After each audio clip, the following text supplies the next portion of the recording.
Maaf, sebelumnya suaranya kedengaran. Kedengeran, Cul. Oke. Yuk, Nilam, pembukaan Nilam. Assalamualaikum warahmatullahi wabarakatuh. Teman-teman, kami dari kelompok 3 akan membahas chapter 12, yaitu strategi for analyzing and entering foreign market, atau strategi untuk menganalisis dan memasuki pasar asing. Kelompok kami terdiri dari 4 anggota, yaitu ada saya sendiri, saya Anissa Fitri, dan juga Vanessa Fahrani.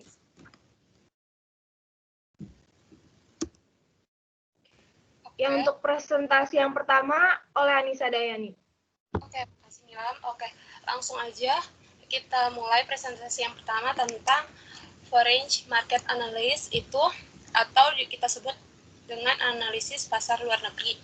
Nah, jadi kebanyakan nih bisnis internasional memiliki tujuan fundamental untuk memperluas pangsa pasar, pendapatan, dan keuntungan. Maka dari itu, untuk kita berhasil nih untuk meningkatkan pangsa pasar, pendapatan, dan keuntungan, perusahaan biasanya harus mengikuti 3 langkah dalam menganalisis pasar luar negeri.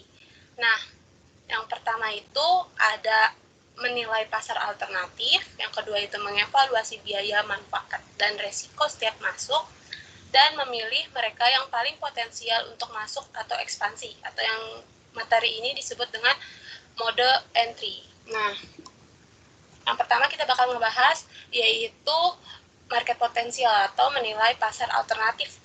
Dalam menilai pasar luar negeri alternatif, perusahaan itu harus mempertimbangkan berbagai faktor. Contohnya, faktor pertama itu ukuran pasar saat ini dan potensial. Yang kedua, tingkat persaingan yang akan dihadapi suatu perusahaan. Yang ketiga itu pasar lingkungan, hukum, dan politik. Keempat itu faktor sosial budaya yang dapat mempengaruhi operasi dan kinerja perusahaan. Nah, yang pertama ini market potensial. Jadi keputusan suatu perusahaan menarik informasi sering bergantung pada posisi produknya relatif terhadap para pesaing. Jadi sebuah perusahaan yang memproduksi produk berkualitas tinggi dengan harga yang premium atau mahal, maka akan mencari pasar yang lebih kaya istilahnya untuk menarik, tetapi mungkin mereka memiliki lebih banyak kesulitan untuk menembus pasar yang dengan harga rendah, atau kita sebut di sini miskin ya. Nah, sebaliknya sebuah perusahaan yang mengkhususkan diri dalam barang berkualitas lebih rendah atau murah mungkin menemukan pasar yang lebih miskin, bahkan lebih menguntungkan daripada pasar yang lebih kaya.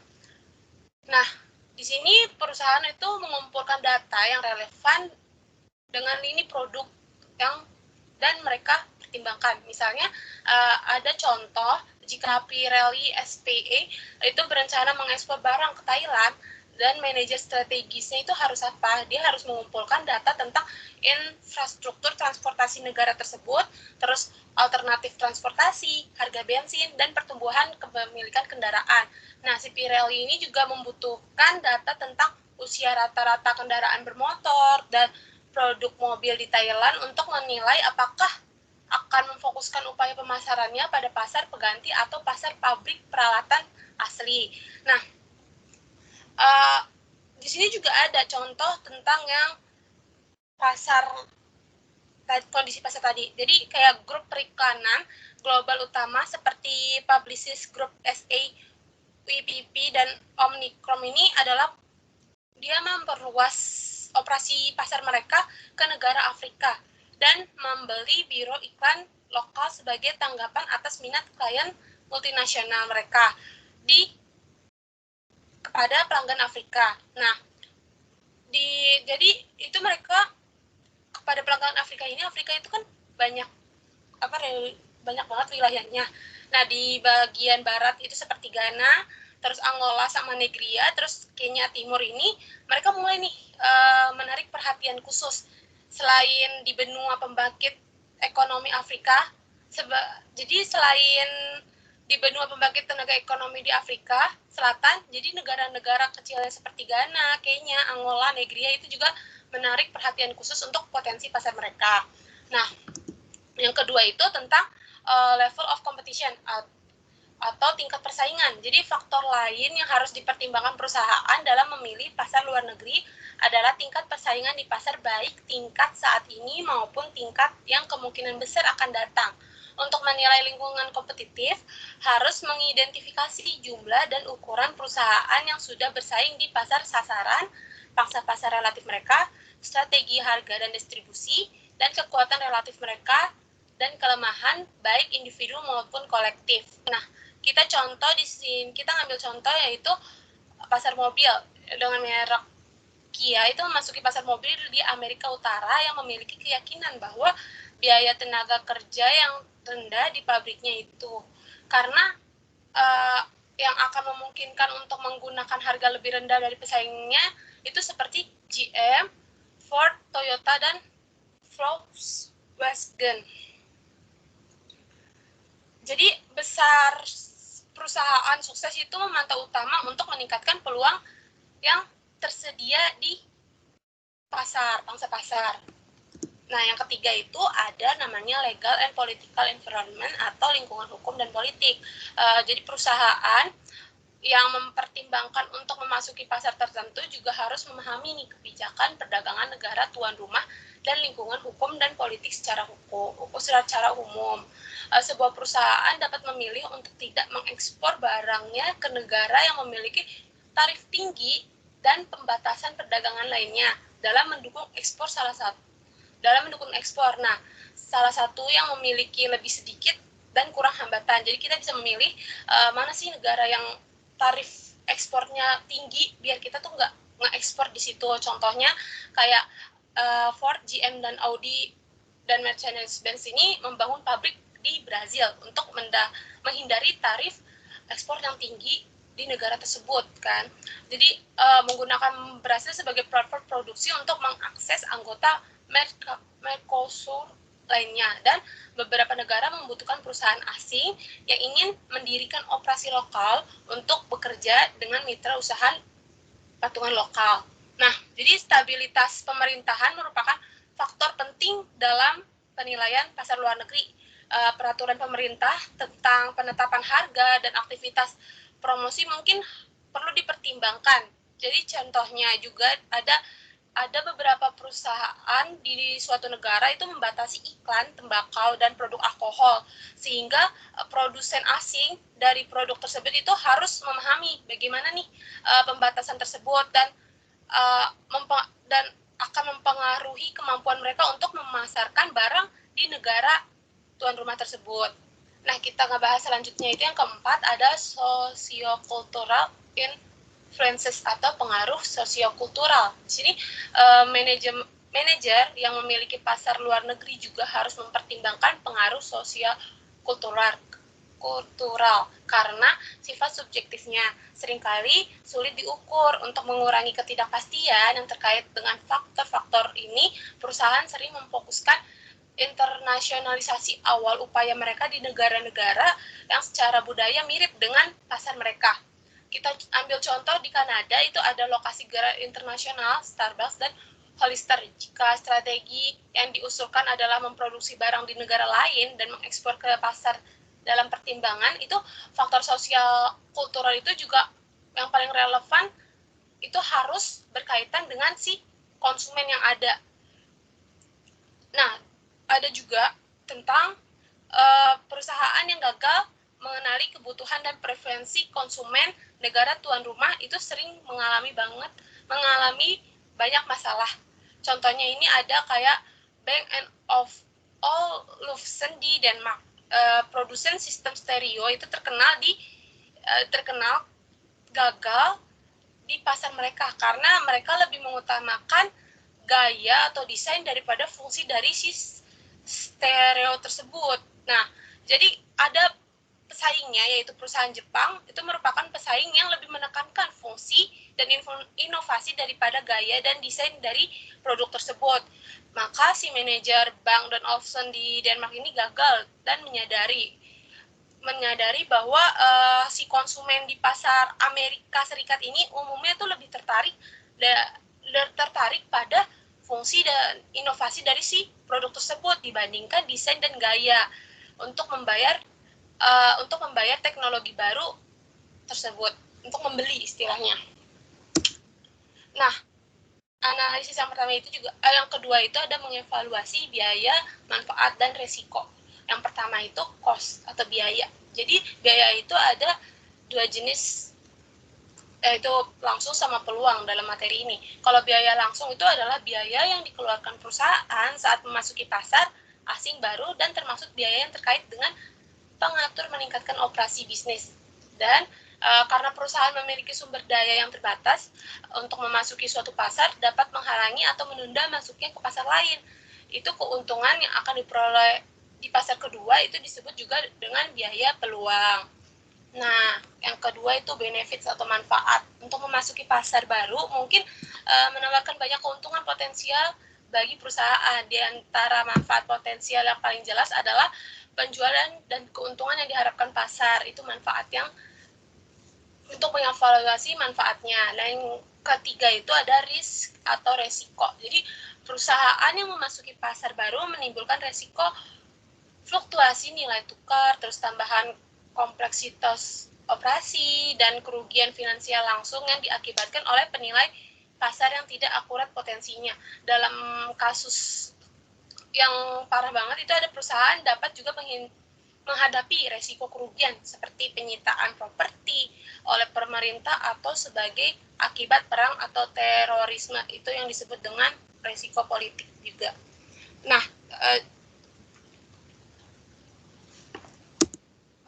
ini ada yang namanya choosing a mode of entry atau memilih mode masuk. Jadi mode masuk itu, mode of entry itu ada 5 dalam bisnis internasional. Itu ada exporting, terus ada international licensing, ada franchise, terus specialist mode sama FDI. Nah, kita sebelum memasuki mode of entry, kita akan ngebahas tentang faktor dari si mode of entry ini. Nah, yang pertama itu ada di sini ada faktor keputusan. Yang pertama itu ownership advantage atau keunggulan kepemilikan. Itu sumber daya yang berwujud atau tidak berwujud dimiliki oleh perusahaan yang memberikan keunggulan kompetitif atas saingan industrinya. Nah, di sini ada contoh kayak pertama itu Vale Canada, itu berbasis di Toronto. Itu dia memproduksi di negara tersebut itu kaya akan biji nikel yang telah memungkinkan perusahaan itu untuk mendominasi produksi paduan logam nikel primer dan logam berbasis nikel. Nah, yang kedua itu daya tarik mewah dari parfum sama champagne-nya di Paris itu, dia memiliki sumber daya yang tidak berwujud, tetapi memberikan perusahaan di Paris ini memiliki keunggulan kompetitif dari pasar pesaingnya. Dia nggak berwujud seperti yang dipunya oleh Vale Canada. Nah, dengan penjelasan tersebut kita dapat mengasumsikan nih bahwa perusahaan lokal tahu lebih banyak tentang wilayah asalnya daripada orang asing lakukan. Jadi orang asing perusahaan itu akan mempertimbangkan untuk memasuki pasar baru di negara tersebut, karena di negara tersebut itu mempunyai keunggulan sendiri dan unggul akan kompetitif yang mereka punya. Oke, next. Bentar ya. Kedua itu ada keunggulan lokasi, adalah faktor yang mempengaruhi keinginan produksi negara tuan rumah relatif terhadap produksi negara asal. Contohnya kita ambil dari Siam Cement, itu salah satu produsen dengan biaya terendah di dunia. Awalnya itu mengandalkan ekspor dari pabrik domestik modernnya untuk melayani pasar ASEAN daripada menyiapkan produksi fasilitas di luar Thailand. Jadi sebaliknya, jika produksi negara tuan rumah lebih diinginkan, perusahaan dapat berinvestasi di fasilitas asing atau melisensikan penggunaan teknologi dan nama merek yang ada produsen negara tuan rumah seperti yang dilakukan Starbucks dalam mengimplementasikan strategi internasionalnya. Nah, jadi pilihan antara produksi negara asal dan negara tuan rumah itu dipengaruhi berbagai banyak faktor. Yang pertama itu kayak seperti tingkat upah relatif dan biaya pembebasan lahan di negara tersebut. Tetapi ada juga perusahaan yang mempertimbangkan tentang kelebihan dan kapasitas ya pabrik yang tidak dipakai, terus ada juga akses penelitian dan pengembangan atau akses CR&D tersebut, terus ada kebutuhan logistik, kebutuhan pelanggan, dan administrasi, tambahan biaya pengelolaan fasilitas asing. Nah, jadi dalam risiko politik ini juga harus dipertimbangkan untuk keunggulan lokasi kan, karena risiko politik itu akan menimbulkan seperti kehadiran dari perang saudara, terus korupsi pejabat atau pemerintahan tidak stabil. Itu membuat perusahaan enggan untuk mengabdikan dirinya ke negara tuan rumah tersebut, untuk masuk ke negara tuan rumah tersebut. Nah, yang kedua itu yang ketiga itu tentang keunggulan internalisasi, adalah keuntungan yang membuat perusahaan diinginkan untuk memproduksi barang atau melayani dirinya sendiri daripada mengkontrak perusahaan lain untuk produksinya. Contohnya nih kayak Toyota memiliki dua keunggulan kepemilikan yang penting: manufaktur yang efisien teknik dan reputasi untuk memproduksi mobil berkualitas tinggi. Jadi tidak ada aset yang siap dapat dijual atau dialihkan ke perusahaan lain. Jadi Toyota lebih memilih menggunakan FDI dan usaha patungan waralaba dan lisensi untuk produksi luar negeri mobil. Nah, jika biaya tersebut tinggi, perusahaan itu dapat mengandalkan FDI dan usaha patungan sebagai mode masuk mereka. Tapi jika mereka memiliki biaya yang rendah, jadi perusahaan dapat menggunakan kayak waralaba, lisensi, sama pembuatan kontrak dalam memutuskan mode masuk mereka. Nah, perusahaan itu harus mempertimbangkan sifat keuntungan kepemilikan yang dimiliki dan kemampuannya untuk memastikan hubungan kerja yang produktif dan harmonis dalam perusahaan lokal maupun bisnis lainnya. Sebelumnya kita masuk ke mode of entry, di sini ada faktor keputusan lainnya. Contohnya itu misalnya perusahaan cenderung mempertimbangkan kebutuhannya untuk mengontrol dan ketersediaan sumber daya.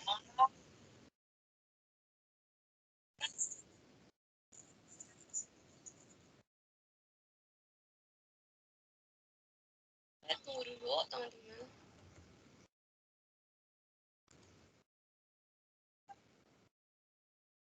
Sorry, maaf mengganggu. Tadi kedengeran ya suaranya? Maaf banget ngeganggu. Jadi saya ulang. Jadi faktor lain untuk faktor-faktor keputusan lain untuk pilihan mode masuk itu ada perusahaan cenderung mempertimbangkan kebutuhannya untuk mengontrol dan ketersediaan sumber daya.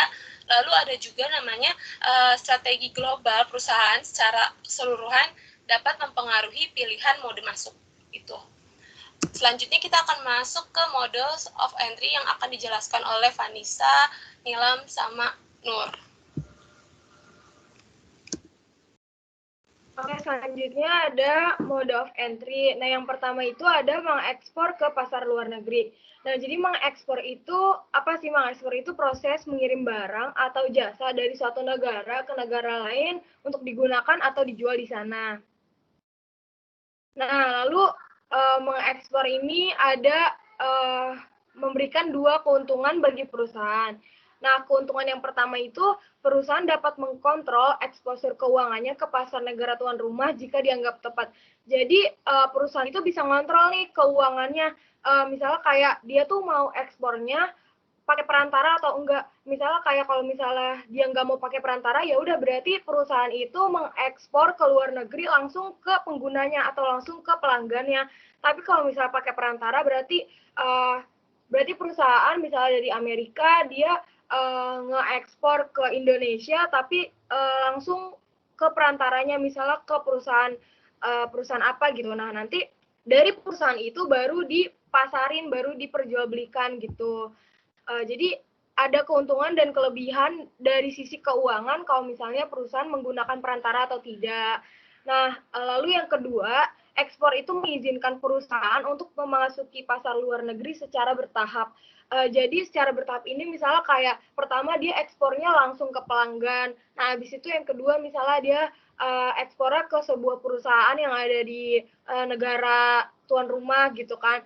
Nah, terus setelah itu dia bisa aja perusahaan yang mengekspor itu bisa membangun pabrik di negara itu gitu. Jadi pelan-pelan dia bisa membangun pabrik di negara yang dia tuju gitu. Nah, ini ada contohnya. Jadi kayak Constellation Brands, dia itu distributor anggur terbesar di dunia. Jadi dia memilih untuk mengembangkan jaringan pemasaran dan distribusinya di Tiongkok untuk memanfaatkan pertumbuhan tahunan 20% dalam konsumsi anggur Tiongkok. Jadi karena dia udah sering mengekspor anggur di Tiongkok, akhirnya ya udah karena melihat pertumbuhan keinginan atau pembelian anggur di Tiongkok, akhirnya mereka membuat pabrik di Tiongkok gitu. Selanjutnya,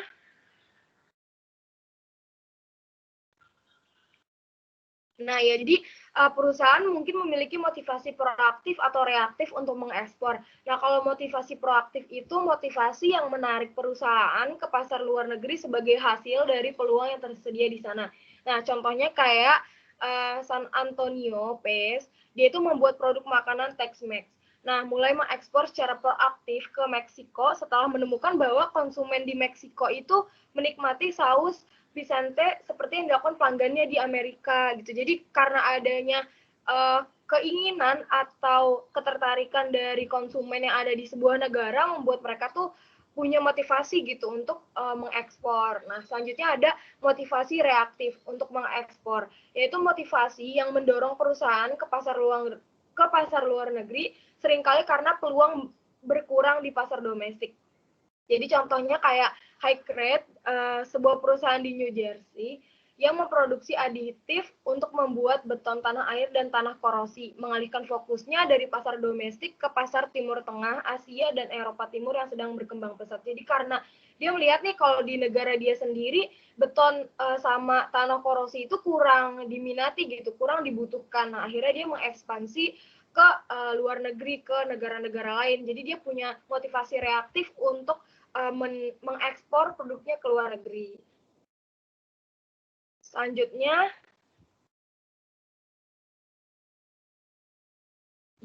yang pertama itu ada ekspor langsung. Yang pertama mengekspor tidak langsung. Nah, jadi mengekspor tidak langsung itu terjadi ketika perusahaan itu menjual produknya ke pelanggan domestik. Nah, kemudian diekspor lagi, baik dalam bentuk asli maupun bentuk yang udah dimodifikasi. Jadi kayak contohnya ada Kenworth, dia perusahaan truk di Amerika. Nah, terus dia beli mesin biasanya itu dari Cummins. Cummins itu perusahaan di Amerika juga. Nah, habis itu dia mengekspor truk yang udah jadi itu ke negara-negara lain. Jadi dia itu dari mengekspor ke perusahaan di dalam negerinya, lalu dari perusahaan kedua itu baru diekspor ke perusahaan di luar negeri gitu. Nah, terus ada yang kedua, mengekspor langsung. Nah, kalau mengekspor langsung itu ketika penjualan ke pelanggan baik distributor atau pengguna akhir yang berlokasi di luar negeri asal perusahaan. Nah, jadi kalau misalnya mengekspor langsung ya berarti langsung jadi dari perusahaan A ke perusahaan B itu langsung nggak ada perantara gitu. Contohnya itu ada Baskin Robbins, jadi dia mengikuti perkembangan untuk memasuki pasar Rusia. Jadi dia pertama mengirimkan es krim ke pasar Rusia itu pada tahun 1990. Nah, habis itu karena karena dia langsung mengekspor ke pasar di Rusia, jadi dia bisa memiliki 74 cabang di Rusia. Gitu. Selanjutnya, ada yang ketiga itu transfer antar perusahaan. Nah, jadi penjualan barang oleh sebuah perusahaan di satu negara ke perusahaan terafiliasi di negara lain. Contohnya kayak British Petroleum, dia itu mengirimkan minyak mentah dari fasilitas penyimpanannya di Kuwait ke anak perusahaannya di Australia. Nah, jadi transaksi itu dihitung sebagai ekspor Kuwait dan impor di Australia, tetapi pendapatannya itu tetap pada perusahaan yang sama. Nah, jadi ini ada pertimbangan-pertimbangan tambahan untuk mempertimbangkan ekspor sebagai mode masuk. Nah, jadi harus mempertimbangkan 4 faktor nih. Dia tuh mau menggunakan ekspor sebagai mode masuk atau enggak. Nah, apa tuh pertimbangan yang pertama adalah kebijakan pemerintah. Yang kedua ada masalah pemasaran. Yang ketiga pertimbangan logistik. Yang keempat masalah distribusi. Kita akan membahas yang pertama, yaitu kebijakan pemerintah. Nah, kebijakan pemerintah itu kayak kebijakan promosi ekspor, program pembiayaan ekspor, dan bentuk lain dari subsidi negara asal mendorong ekspor sebagai mode masuk.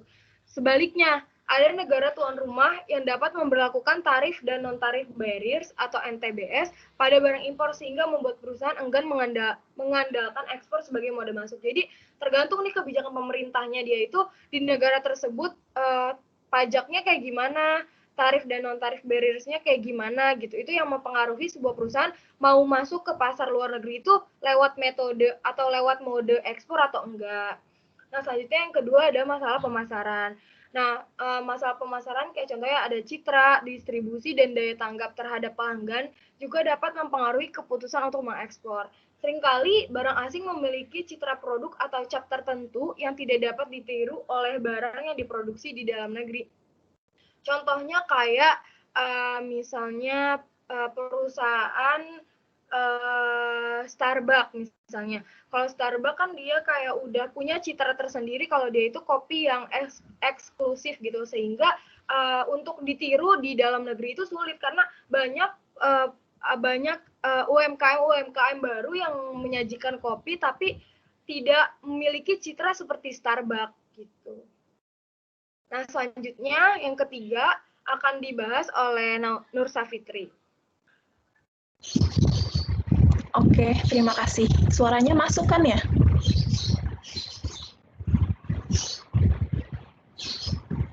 Masuk, Nur. Oke. Oke. Itu bisa tolong di slideshow. Oke, thank you, Jo.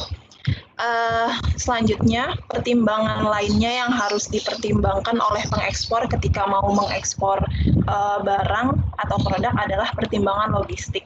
Nah, di pertimbangan logistik ini, faktor-faktor yang harus diperhatikan oleh perusahaan adalah antara lainnya ada biaya distribusi fisik pergudangan, pengemasan, pengangkutan, dan pendistribusian barangnya, serta biaya penyimpanan inventaris dan pelanggan asingnya. Kayak gitu. Jadi teman-teman, nah biasanya biaya logistik ini tuh lebih tinggi daripada biaya logistik barang ekspor ini lebih tinggi daripada untuk barang lokal. Karena apa? Karena pertimbangan logistik untuk ekspor itu lebih dari biaya. Artinya apa? Artinya ya jelas lebih mahal karena ada beberapa faktor. Yang pertama, jaraknya itu kan atau jalurnya itu kan lebih panjang kan, dia lintas negara. Terus yang kedua, kesulitan dalam berkomunikasi dengan pelanggan asing juga meningkat karena ada mungkin perbedaan bahasa dan lain-lain di situ. Itu yang menyebabkan biaya itu memang make sense kalaupun lebih mahal daripada logistik untuk lokal kayak gitu. Nah, perusahaan yang memilih untuk mengekspor dari pabrik dalam negeri juga harus mastiin bahwa mereka bisa mempertahankan tingkat layanan pelanggan yang kompetitif untuk pelanggan asing mereka kayak gitu. Jadi pertimbangan logistik ini tuh juga nanti at the end berpengaruh terhadap kepuasan pelanggan atau layanan pelanggan yang kompetitif ke pelanggan asing. Karena kan tadi kan biayanya tinggi, tapi perusahaan juga harus bisa menyesuaikan dengan tarif nanti barang yang akan dipasarkan di negara yang diekspor kayak gitu. Dan yang keempat, yang terakhir ada masalah distribusi. Nah, masalah distribusi ini biasanya teman-teman perusahaan yang berpengalaman dalam mengekspor itu dia bisa memilih untuk membangun jaringan distribusinya sendiri di pasar utamanya. Nah, biaya pembangunan dan pengoperasian jaringan distribusi ini diimbangi oleh dua manfaat penting. Artinya, dia memang harus mengeluarkan biaya lebih untuk membangun jaringan distribusinya sendiri, tapi ada manfaatnya nih. Yang pertama, perusahaan memperoleh pendapatan tambahan dengan melakukan fungsi distribusi. Karena contohnya gini, teman-teman, perusahaan yang membangun jalur distribusinya sendiri itu ketika misalkan perusahaan Jepang punya anak perusahaan di Indonesia kayak gitu. Nah, jadi dia tuh nggak perlu nyewa distributor lokal untuk distribusin barangnya, tapi dia bisa gunain anak perusahaannya itu untuk ngebantu mendistribusikan barangnya di perusahaan di negara tersebut kayak gitu. Jadi memang salah satu keuntungannya adalah memperoleh pendapatan tambahan. Yang kedua, dia juga bisa mempertahankan kendali atas proses distribusi. Artinya apa ya? Karena yang mendistribusikan itu perusahaannya sendiri di bawah perusahaannya, jadi ya lebih bisa ke kontrol, artinya sudah tahu apa tujuan dan lain-lainnya kayak gitu. Tadi seperti yang saya bilang tadi bahwa membangun jalur distribusi sendiri itu berlaku untuk biasanya perusahaan-perusahaan yang besar, perusahaan-perusahaan yang memang ekspor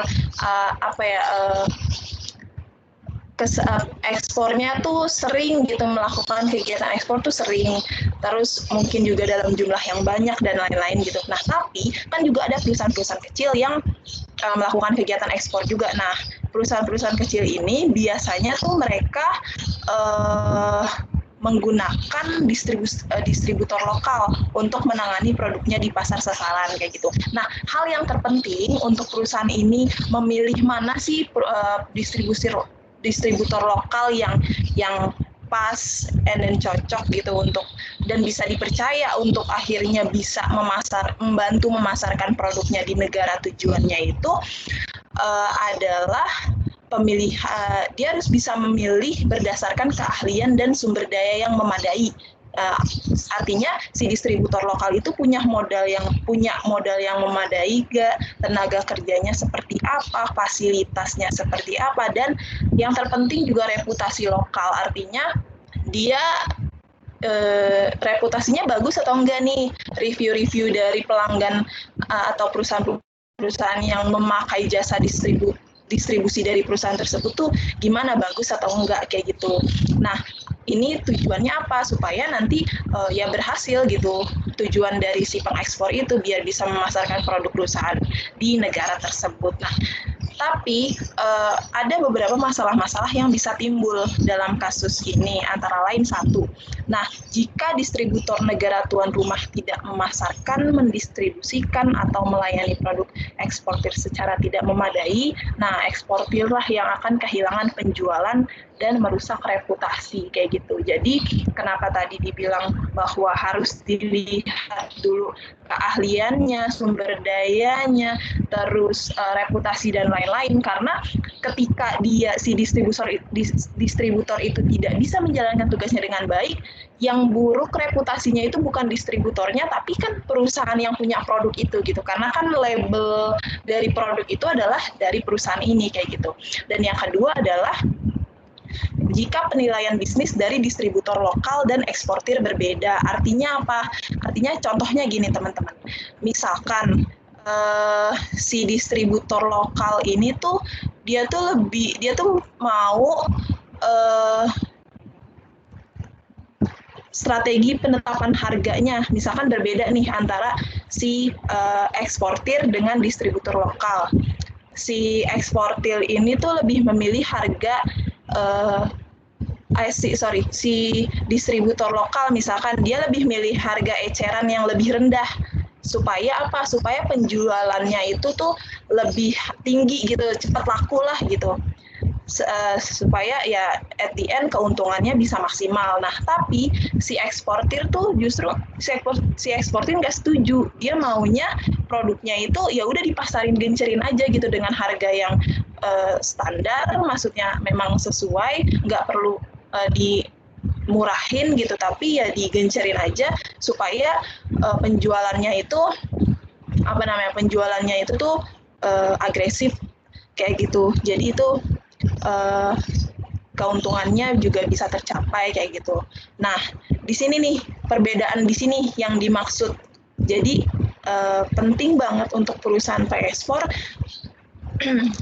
memilih distributor lokal yang memang satu visi. Artinya kayak contoh yang saya sebutkan barusan dari teknik penetapan harga, itu tuh harus cari distributor lokal yang memang perusahaan misalkan maunya harganya kayak tadi harganya tetap tapi penjualannya digencarin kayak gitu. Nah, ya udah cari distributor lokal yang punya visi yang sama kayak gitu, yang punya pemikiran yang sama dan cara yang sama kayak gitu. Selanjutnya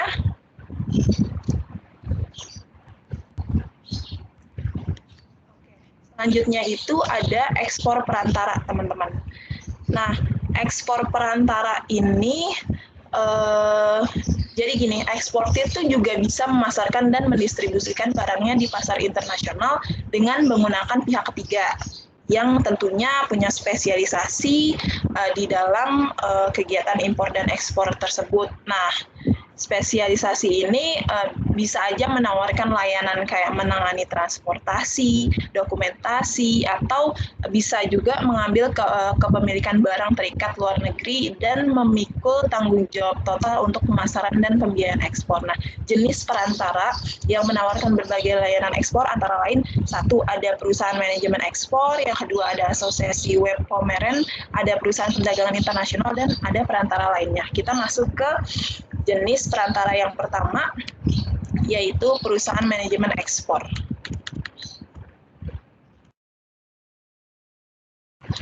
Bisa di next. Oke. Nah, perusahaan manajemen ekspor atau export management company ini adalah perusahaan yang bertindak sebagai departemen ekspor kliennya. Nah, sebagian besar perusahaan manajemen ekspor ini tuh digunakan oleh operasi-operasi kecil, operasi ekspor kecil yang mengandalkan layanan dari segelintir profesional.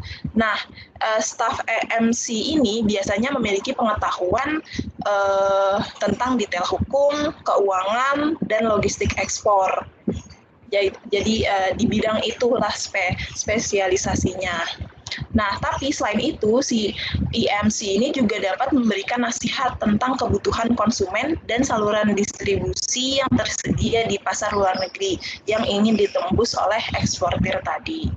Nah, EMC ini punya dua cara untuk menjalankan operasinya. Yang pertama, dia bisa bertindak sebagai agen komisi bagi eksportir, artinya mereka menangani detail pengiriman, clearing bea cukai, persiapan dokumen dengan imbalan biaya yang disepakati tentunya. Nah, yang kedua, dia juga bisa bertindak, dia juga bisa mengambil hak atas barang tersebut. Artinya apa? Artinya mereka juga bisa menghasilkan uang dengan membeli barang dari eksportir dan menjualnya kembali dengan harga lebih tinggi ke pelanggan asing kayak gitu, teman-teman. Nah, selanjutnya ada asosiasi web pameran.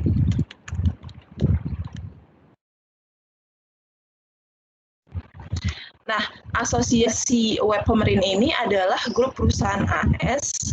Jadi dia memang dari USA langsung yang dia tuh beroperasi dalam industri yang sama dan yang diizinkan. Artinya dia udah legal memang untuk udah legal melakukan aktivitasnya tanpa harus melanggar undang-undang anti monopoli AS gitu, karena memang udah dapat izin khusus gitu, khusus di Amerika tersebut.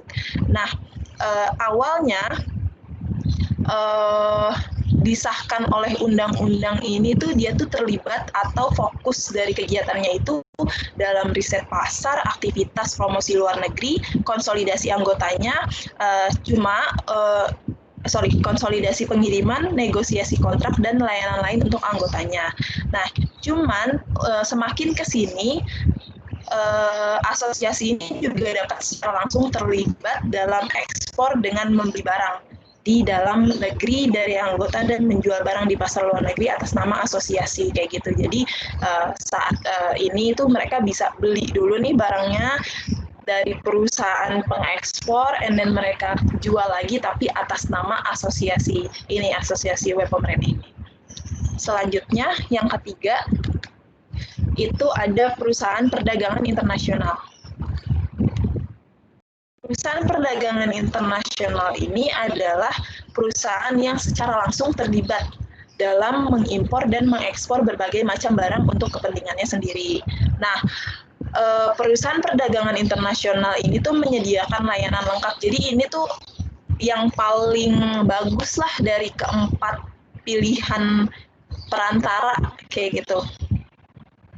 Jadi dia tuh lengkap layanannya dari riset pasar, dokumentasi bea cukai, transportasi internasional, terus distribusi negara tuan rumah, pemasaran, pembiayaan, pokoknya selengkap itu. Nah, biasanya perusahaan perdagangan internasional ini memiliki agen dan kantor di seluruh dunia. Nah, salah satu hal yang yang menjadi nilai plus dari perusahaan perdagangan internasional ini adalah karena dia punya jaringan di seluruh dunia gitu. Jadi dia tuh punya, artinya kalau di sini disebutkan ada informasi intelijen ekonomi kayak gitu. Artinya apa sih? Ya karena ada nih ditempatin di seluruh dunia, artinya dia bisa observing secara langsung dan dia bisa tahu nih negara ini kira-kira seperti apa, negara yang satu seperti apa dan lain-lain seperti itu. Jadi memang lebih maksudnya benefit yang didapatkan untuk pengekspor ketika menggunakan jasa ini tuh bisa lebih besar seperti itu. Nah,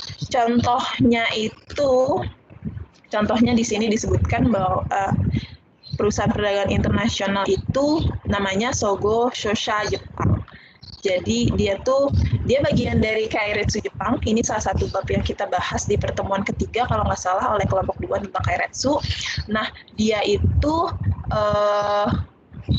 pokoknya dia tuh salah satu contoh yang maksudnya salah satu contoh perusahaan perdagangan internasional yang memang punya reputasi bagus dan banyak yang menggunakan jasa itu karena memang menjanjikan dari segi keuntungan dan lain-lain seperti itu. Dan yang terakhir ada perantara lainnya. Nah, perantara lainnya ini sebentar, slide-nya belum terganti.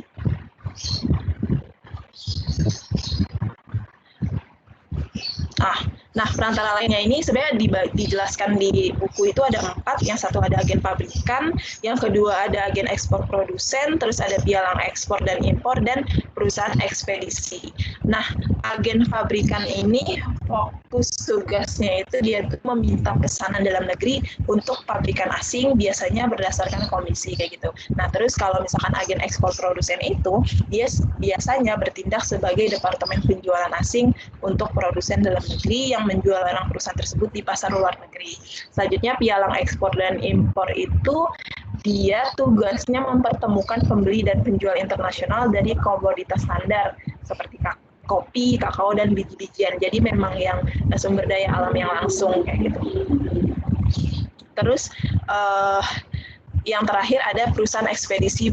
Nah, perusahaan ekspedisi ini itu berspesialisasi dalam transportasi fisik barang, mengatur dokumentasi bea cukai, dan mendapatkan layanan transportasi untuk klien mereka. Seperti itu. Nah, selanjutnya dilanjut. Selanjutnya itu ada lisensi internasional. Nah, ini mungkin salah satu mode masuk yang bisa dipilih oleh perusahaan perusahaan yang ingin mengekspor gitu ya, dengan menggunakan lisensi internasional. Nah, pemberian lisensi sendiri itu artinya adalah proses di mana sebuah perusahaan yang disebut ya pemberi lisensi ini menyewakan hak untuk menggunakan kekayaan intelektualnya. Intelektual teknologi, metode ini seperti teknologi, metode kerja, paten, hak cipta, nama merek atau merek dagang kepada perusahaan lain yang disebut penerima lisensi dengan imbalan sejumlah biaya tentunya. Nah, lisensi internasional ini bisa digunakan atau bisa dipilih ketika perusahaan ingin memasuki pasar negara-negara yang memang fokus terhadap hak intelektual gitu, hak intelektual. Artinya contohnya Jepang kayak gitu, karena kan Jepang seperti yang pernah kita bahas juga di bab-bab sebelumnya, bahwa Jepang itu masuk ke perusahaan yang Jepang itu masuk ke termasuk negara yang fokus atau dia concern terhadap haki gitu, karena memang banyak sekali ada peraturan yang memang mengatur dan sangat menghargai tentang hak paten atau hak cipta itu kayak gitu. Jadi nggak bisa sembarangan sebenarnya lisensi internasional ini diadopsi, karena kalau misalkan kita make di negara yang peraturan tentang hakinya nggak jelas, hak intelektualnya nggak dihargai atau ya udahlah kayak gitu aja dan terlalu bebas, ya nggak terlalu guna juga sebenarnya gitu, karena yang memang ditekankan di sini adalah haki yang dipunya oleh perusahaan atas produknya tersebut. Nah, hambatannya, nah ini sebenarnya udah masuk ke hambatan yang pertama, kebijakan negara tuan rumah yang saya jelaskan barusan, bahwa negara-negara kan berbeda, ada yang fokus terhadap haki gitu, ada yang memang peraturan atau undang-undangnya juga masih nggak jelas. Nah itu bisa jadi hambatan ketika perusahaan masuk ke negara yang undang-undang tentang hakinya itu masih belum jelas kayak gitu. Terus ada tarif tinggi dan NTB yang menghambat impor.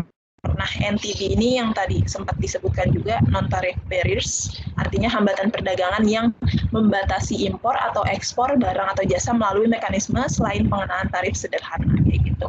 Nah, terus yang ketiga ada pembatasan negara tuan rumah terhadap FDI atau repatriasi keuntungan. Nah, repatriasi keuntungan pernah kita bahas juga, yaitu tentang tentang regulasi mengenai keuntungan-keuntungan yang didapat itu nggak bisa dengan mudah dibawa balik ke negaranya gitu, ada perhitungan dan peraturan-peraturan lainnya lah gitu.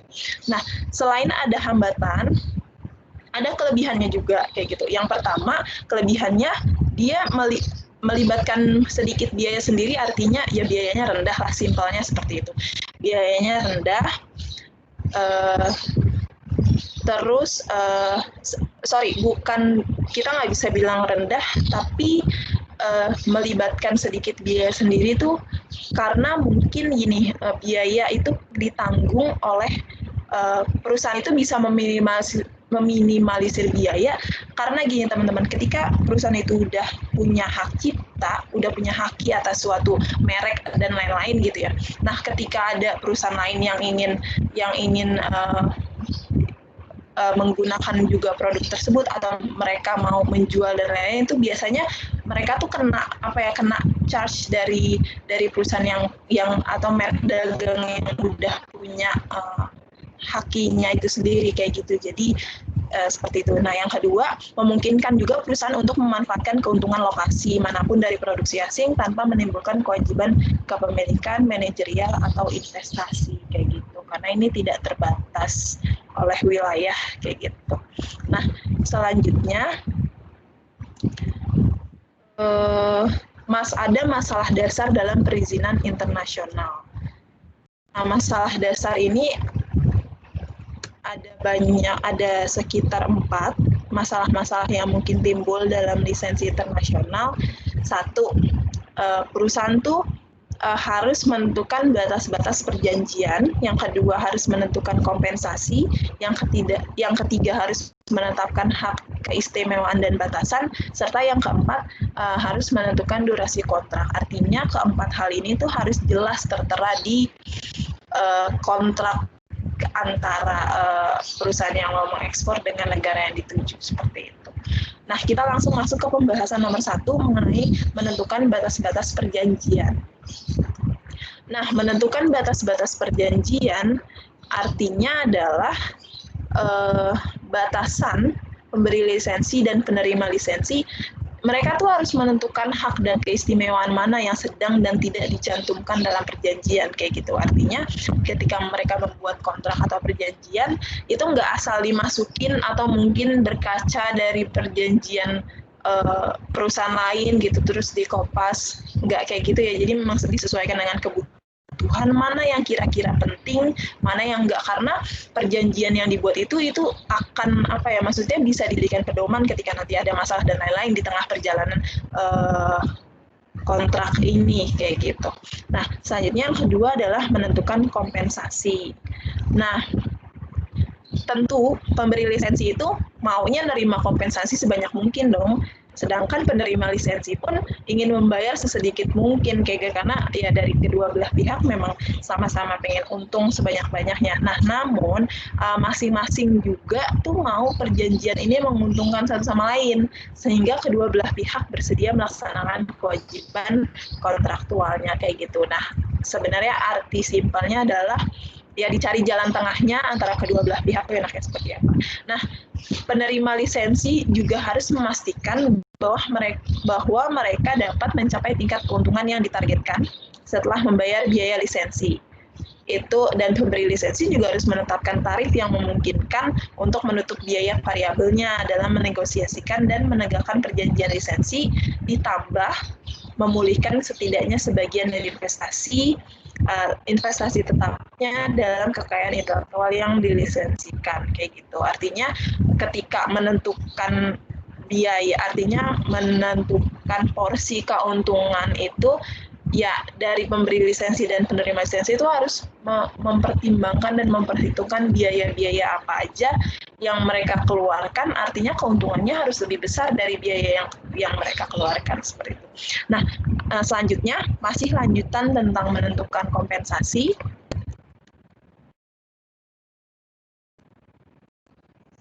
Oke, nah selain itu, pemberi lisensi juga harus memastikan bahwa biaya lisensi setelah dikurangi biaya variabel juga harus melebihi biaya peluangnya, yaitu keuntungan yang akan diperoleh seandainya memasuki pasar melalui mode entry yang berbeda. Nah, di sini maksudnya gini teman-teman. Jadi biaya yang dikeluarkan ketika suatu perusahaan ingin memperoleh lisensi itu dia tuh harus memperhitungkan biaya peluang ketika dia nggak memilih mode masuk dengan lisensi internasional ini kayak gitu. Misalnya dia memilih mode yang lain tuh biayanya tuh lebih besar mana ya kayak gitu, itu harus diperhitungkan lebih dengan baik gitu. Nah, di sini ada pengertian royalti. Royalti ini biasanya dibayarkan kepada pemberi lisensi dalam bentuk biaya tetap. Nah, jumlah tetap per unit yang terjual atau paling umum persentase dari penjualan produk atau layanan berlisensi ini kalau nggak salah 5%, 3-5% gitu.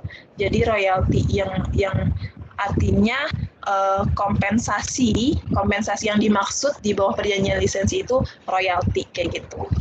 Nah, ini sebenarnya jumlah royaltinya itu ditentukan oleh kekuatan pasar ya. Maksudnya nggak bisa disamaratakan, artinya bisa dilihat dari waktunya, dari momennya. Maksudnya ketika itu kekuatan pasarnya sedang seperti apa. Kayak cuma memang wajarnya atau minimalnya itu 3-5%. Nah, beberapa perjanjian lisensi juga menjamin pembayaran royalti minimum untuk memastikan bahwa penerima lisensi asing akan memanfaatkan sepenuhnya nilai pasar dari apapun yang telah dilisensikan daripada hanya memperoleh dan kemudian menyimpannya untuk mencegah saingan domestik merebutnya. Artinya diberlakukan royalti ini supaya lisensi yang udah diberikan nih nggak cuma ya udah habis dibeli udah dianggurin gitu, artinya harus produktif gitu, harus memang dijalankan seperti itu. Nah, selanjutnya yang ketiga ada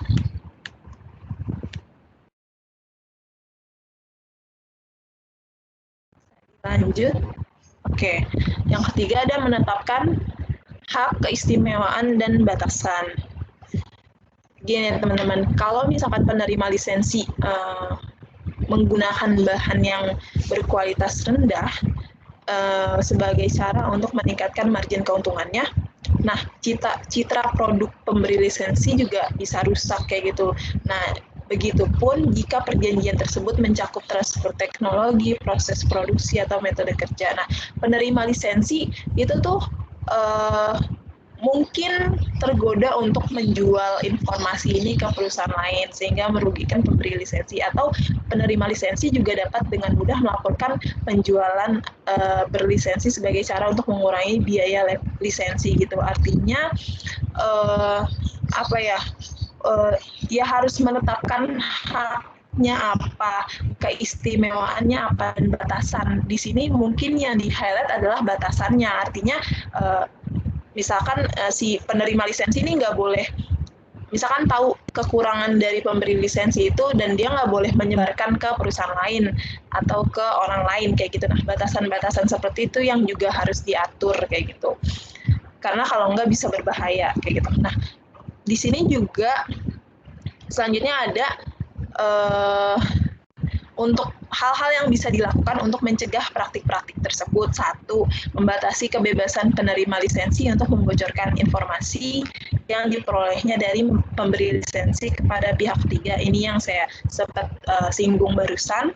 Terus yang kedua ada menentukan jenis dan bentuk catatan yang harus disimpan oleh penerima lisensi mengenai penjualan produk atau layanan berlisensi. Yang ketiga, menentukan standar yang akan digunakan dan ditaati tentang kualitas produk dan layanan.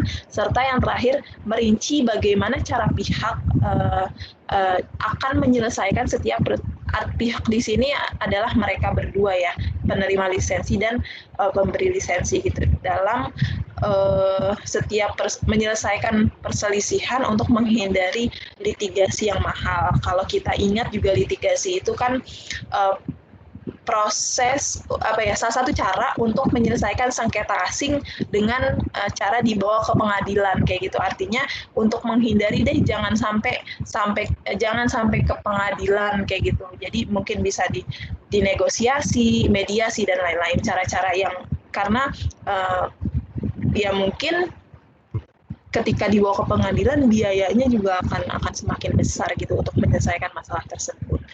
Dan yang terakhir ada menentukan jangka waktu. Salah satu yang juga harus diperhatikan karena ini menjadi masalah yang mungkin timbul dalam kegiatan ekspor. Bisa di next?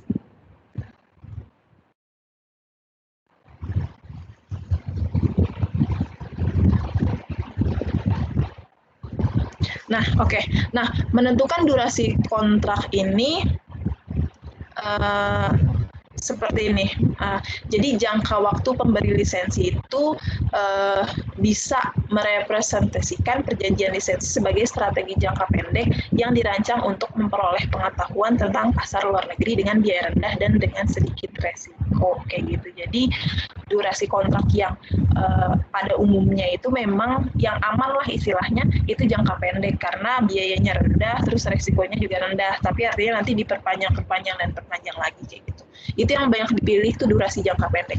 Nah, dengan demikian pemberi lisensi juga dapat meminta perjanjian jangka pendek. Namun jika durasi kontrak terlalu pendek, penerima lisensi mungkin nggak bersedia untuk berinvestasi dalam penelitian dalam beberapa kegiatan seperti penelitian konsumen, terus jaringan distribusi, atau mungkin fasilitas produksi, karena berpikirnya seperti ini, ketika waktunya pendek, terus kan kegiatan-kegiatan penelitian dan lain-lain yang harus dilakukan kan butuh waktu yang lama kan, jadi ya ngapain juga gitu, nanti kegiatannya belum kelar tapi durasi kontraknya udah habis kan, yang ada rugi kayak gitu. Nah, biasanya juga nih pemberi lisensi ingin pemegang lisensi itu untuk melakukan upaya pengembangan pasar. Sejalan dengan itu, semakin besar biaya investasi yang dikeluarkan oleh pemegang lisensi,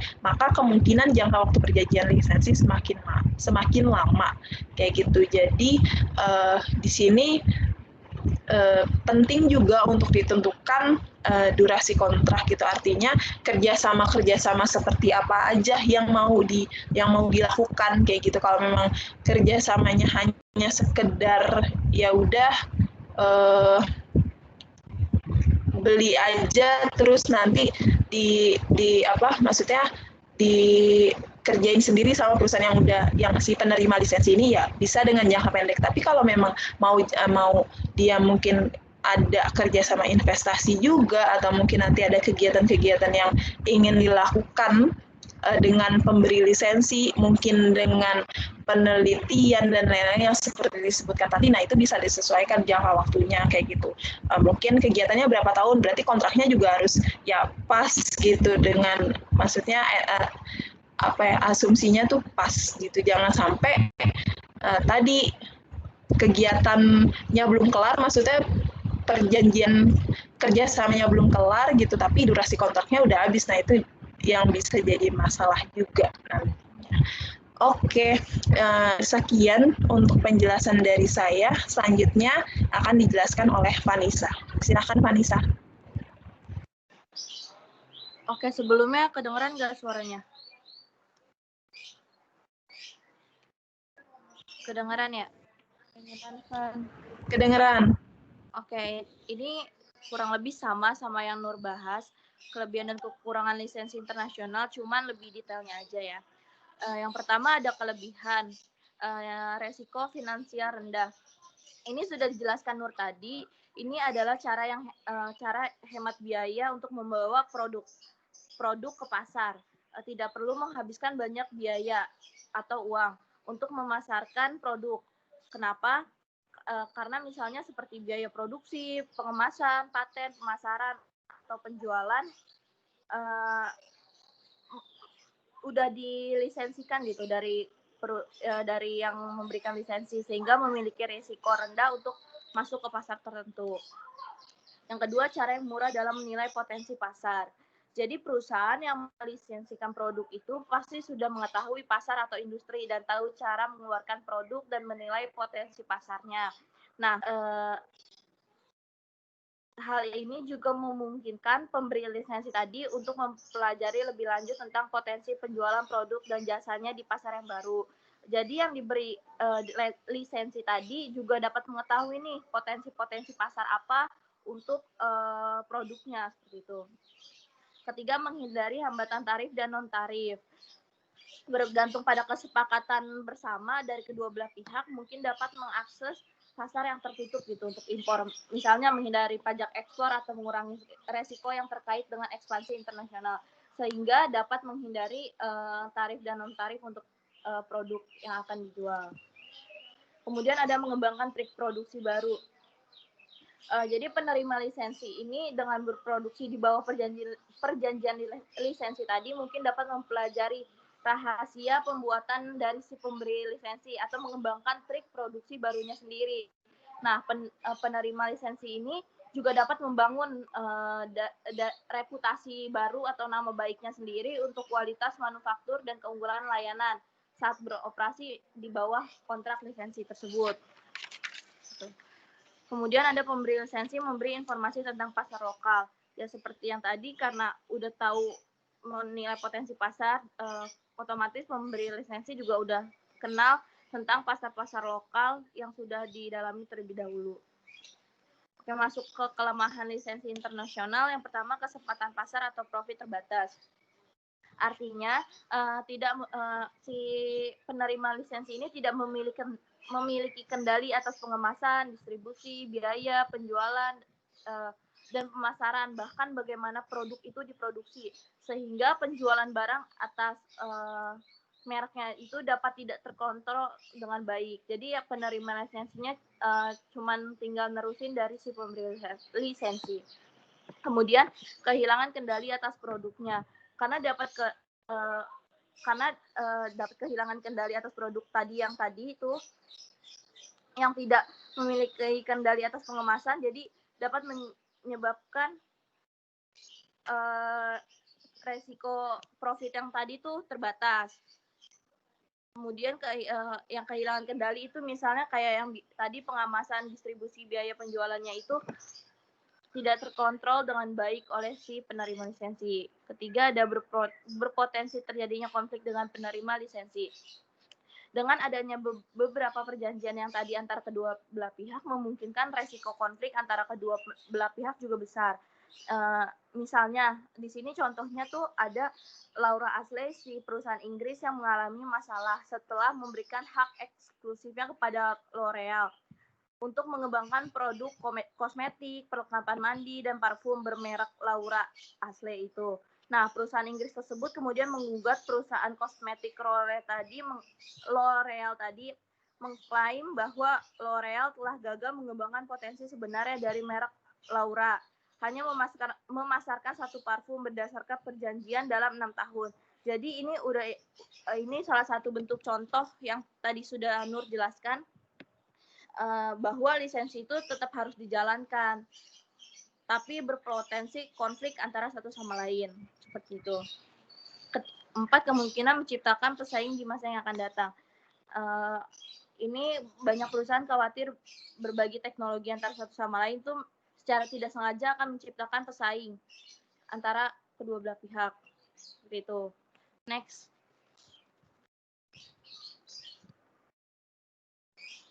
Kemudian masuk di waralaba internasional franchising. Waralaba merupakan bentuk lisensi khusus. Waralaba adalah kegiatan pemberi lisensi dari pemegang usaha franchisor kepada pembeli merek usaha atau franchise untuk berusaha di bawah nama dagang franchisor berdasarkan kontrak dan pembayaran royalti. Nah, contoh perusahaan yang melakukan ekspansi internasional waralaba ini kan udah diketahui ya, banyak seperti McD, Dunkin, Kentucky, Domino, Body Shop, dan lain sebagainya. Nah, waralaba internasional adalah salah satu bentuk aktivitas bisnis internasional yang tumbuh paling cepat. Perjanjian waralaba memungkinkan pengusaha atau organisasi sebagai penerima waralaba menjalankan bisnis dengan nama lain sebagai memberi imbalan sejumlah biaya kepada pemberi waralaba tersebut. Nah, pemilik waralaba memberikan merek dagang, sistem operasi, reputasi produk, serta layanan dukungan berkelanjutan seperti periklanan, pelatihan, program jaminan kualitas, dan lain-lain kepada si penerima waralaba. Next.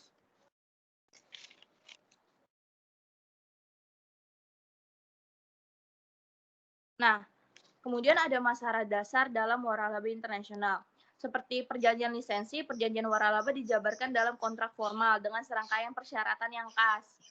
Biasanya, pemilik waralaba menerima pembayaran tetap ditambah royalti berdasarkan penjualan penerima waralaba untuk hak menggunakan nama, merek dagang, formula, dan prosedur operasi pemilik waralaba. Nah, penerima waralaba itu biasanya setuju nih untuk mematuhi persyaratan pemilik waralaba untuk misalnya untuk pelaporan keuangan perusahaan, prosedur operasi, dan lain sebagainya. Namun pemilik waralaba ini cenderung memberikan fleksibilitas untuk si penerima waralaba untuk memenuhi adat istiadat dan selera setempat. Misalnya, McD di negara Eropa itu banyak ngejual alkohol, anggur. Namun McD yang ada di Indonesia tidak menjual kan sama sekali, dikarenakan tadi pemilik waralaba ini memberikan fleksibilitas sesuai adat istiadat di Indonesia. Seperti itu. Next.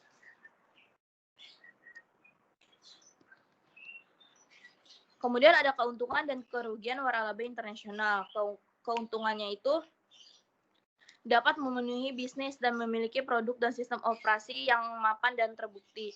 Ya karena tadi bisnisnya udah tinggal dilanjutin gitu, udah punya nama, jadi operasinya nama produknya itu, nama perusahaannya itu udah mapan atau sukses gitu. Jadi kita tinggal nerusin beroperasi gitu. Kemudian risiko dan biaya relatif rendah.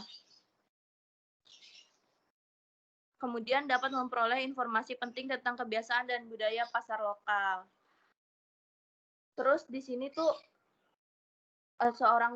biasanya seorang pemilik waralaba itu juga memperoleh informasi penting tentang kebiasaan dan budaya pasar lokal dari penerima waralaba di beberapa negara. Jadi dapat saling belajar gitu, satu sama lain tukar informasi apa tentang pasar-pasar lokal di tempat penerima waralaba itu beroperasi. Kemudian ada kerugiannya, perizinannya rumit. Jadi seperti halnya perizinan, kedua belah pihak dalam perjanjian waralaba itu harus berbagi pendapatan yang diperoleh di lokasi waralaba tersebut. Kemudian waralaba internasional lebih rumit daripada waralaba domestik. Kenapa? Jadi waralaba internasional itu misalnya ya, kenapa lebih rumit? Misalnya ketika McD berekspansi ke Moskow gitu, ke negara Moskow, mereka harus mengajari petani-petani lokal cara menanam kentang dan memenuhi standarnya. Jadi itu contohnya kenapa waralaba internasional itu lebih rumit, ya karena harus mengikuti adat istiadat di negara tuan rumah pemilik penerima waralaba. Kemudian kontrol bisnisnya itu lebih rumit juga.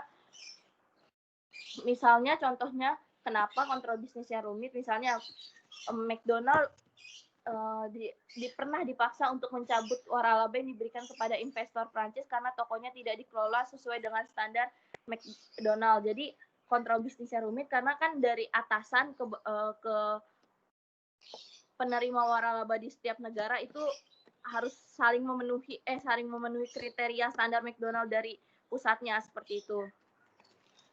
Next. Kemudian kita masuk ke mode masuk khusus untuk bisnis internasional. Yang pertama itu sebenarnya ini ada 3, manufaktur kontrak, kontrak manajemen, sama proyek turnkey.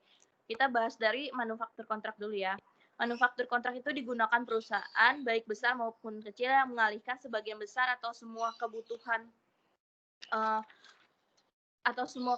perusahaan kebutuhan manufaktur perusahaan ke perusahaan lain gitu.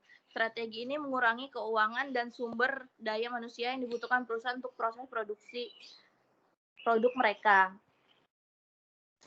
Jadi intinya manufaktur kontrak ini suatu kegiatan yang bertujuan untuk memanfaatkan utilitas pabrik yang masih belum maksimal nih, dengan memproduksi pesanan ke perusahaan lain yang utilitas pabriknya tuh lebih maksimal, lebih bagus, seperti itu.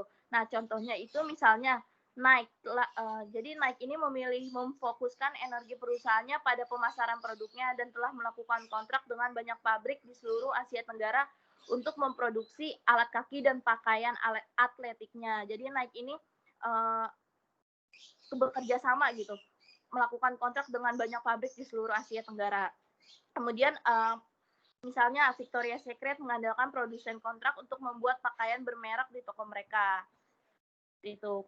Kedua ada kontrak manajemen, adalah perjanjian di mana satu perusahaan memberikan bantuan manajerial, keahlian teknis, atau layanan khusus kepada perusahaan kedua untuk beberapa waktu yang disepakati dengan imbalan kompensasi uang. Gitu. Untuk jasanya tersebut, perusahaan pertama menerima flat fee atau persentase tertentu dari penjualan. Kontrak manajemen juga menentukan bonus kinerja berdasarkan profitabilitas, pertumbuhan penjualan, atau ukuran kualitasnya. Untuk jasanya, perusahaan pertama dapat menerima fee kan tadi. Nah, misalnya di sini kontrak manajemen itu memungkinkan perusahaan untuk memperoleh pendapatan tambahan tanpa menimbulkan resiko atau kewajiban investasi. Misalnya contohnya itu ada anak perusahaan Hilton Hotel. Nah, Hilton Hotel ini menawarkan manajemen hotel dan layanan reservasi untuk hotel-hotel yang berlogo Hilton tetapi bukan milik perusahaan. Contoh lainnya adalah maskapai besar seperti Air France, British Airways menjual keahlian manajemennya mereka kepada maskapai penerbangan kecil milik negara di negara berkembang gitu. Jadi di kontrak manajemen ini dia memberikan itu tadi bantuan manajerial, keahlian teknis, atau layanan khusus kepada perusahaan kedua, seperti itu. Ketiga, next ada proyek turnkey. Proyek turnkey adalah kontrak di mana perusahaan setuju untuk sepenuhnya merancang, membangun, dan melengkapi fasilitas dan kemudian menyerahkan proyek kepada pembeli ketika sudah siap untuk operasi. Nah, kalau proyek turnkey ini mungkin untuk harga tetap. Dalam hal ini perusahaan memperoleh keuntungan dengan menjaga biayanya di bawah harga tetap. Atau kontrak mungkin memberikan pembayaran atas dasar biaya plus yang menggeser resiko pembengkakan biaya dari kontraktor ke pembeli. Nah, kontrak proyek turnkey ini tuh biasanya melibatkan proyek-proyek yang besar gitu, proyek-proyek yang kompleks atau proyek-proyek yang bertahun-tahun. Misalnya seperti pembangunan pembangkit tenaga listrik, bandara, kilang minyak seperti itu. Nah, jadi yang mengelola proyek turnkey ini membutuhkan keahlian khusus. Akibatnya sebagian besar dikelola oleh perusahaan konstruksi yang besar. Nah, contohnya ini misalnya KBR dipilih sebagai manajer proyek untuk kompleks petrokimia senilai 19 miliar yang sedang dibangun oleh perusahaan patungan antara Saudi dan Dow Chemical. Nah, pemberian proyek turnkey yang menguntungkan seringkali didasarkan pada ketersediaan pembiayaan pemerintah dalam negeri. Jadi biasanya proyek turnkey ini dibiayai karena proyeknya besar rata-rata, jadi dibiayai oleh pemerintah dalam negeri seperti itu. Next.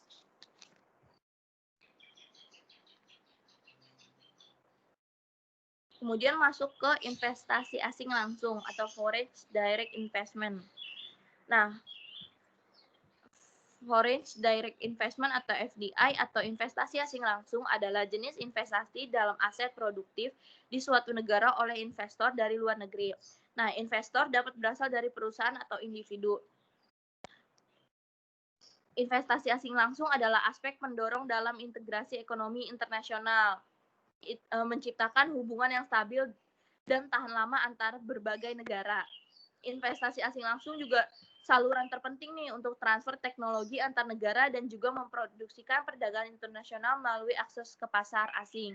Dan FDI ini juga dapat menjadi pendorong pertumbuhan ekonomi karena ini antara satu negara dan negara lain itu bekerja sama seperti itu. Nah,